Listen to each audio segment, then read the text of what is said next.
അപസ്മാര രോഗമുള്ള ആളുകൾക്കും പല കേസുകളിലും വിവാഹം ഒരു തടസ്സമാകാറില്ല. അവർക്ക് വിവാഹം കഴിക്കുന്നതിന് തടസ്സമില്ല. അതിൽ പല കാര്യങ്ങൾ ശ്രദ്ധിക്കേണ്ടതായിട്ടുണ്ട്. ഒന്ന്, അവർക്ക് അപസ്മാര രോഗമുണ്ട് എന്നുള്ള വിവരം അവരുടെ പാർട്ണറെ ധരിപ്പിക്കുക.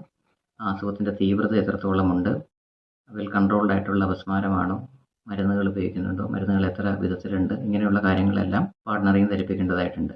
രണ്ട്, ഇവർ കുഞ്ഞിന് വേണ്ടി ട്രൈ ചെയ്യുമ്പോൾ ഒരു പ്ലാൻഡ് പ്രഗ്നൻസി ആയിരിക്കണം. അതായത് കുഞ്ഞിന് വേണ്ടി ട്രൈ ചെയ്യുന്നതിന് മുന്നോടിയായി തന്നെ അവർ സ്ഥിരം കാണുന്ന ഒരു ന്യൂറോളജിസ്റ്റിനെ കണ്ട് താങ്കൾ പ്രഗ്നൻസിക്ക് വേണ്ടി ട്രൈ ചെയ്യാൻ പോവുകയാണെന്നുള്ള വിവരം അറിയിക്കേണ്ടത് അത്യാവശ്യമാണ്. കാരണം പല ആൻറ്റി എപ്പിലെപ്റ്റിക് മെഡിക്കേഷൻസും കുഞ്ഞിന് ഡെവലപ്മെൻറ്റിലുള്ള പ്രശ്നങ്ങൾ ഉണ്ടാക്കാനുള്ള ചെറിയ സാധ്യതകളുണ്ട്. അതുകൊണ്ട് തന്നെ അവ തുടരണമോ അവ മാറ്റണമോ അവരുടെ ഡോസ് അഡ്ജസ്റ്റ് ചെയ്യണമോ എന്നുള്ള കാര്യത്തിൽ വ്യക്തത വരുത്തേണ്ടത് അത്യാവശ്യമാണ്.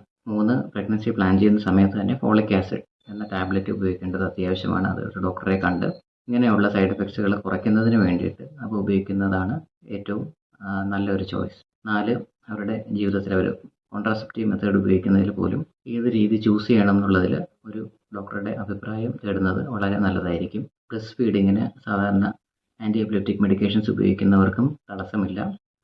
ലൈംഗികപരമായ പല പ്രശ്നങ്ങൾക്കും പുരുഷന്മാർക്കാണെങ്കിലും സ്ത്രീകൾക്കാണെങ്കിലും മരുന്നിൻ്റെ ഭാഗമായി ഒരു ചെറിയ ശതമാനം ആളുകൾക്ക് ഉണ്ടാകാൻ സാധ്യതയുള്ള ഇതുപോലെയുള്ള പ്രോബ്ലംസും നിങ്ങളുടെ ഡോക്ടറോട് ഡിസ്കസ് ചെയ്യുകയും തക്കതായ പരിഹാരം നേടാൻ പറ്റുന്നതും ആണ്.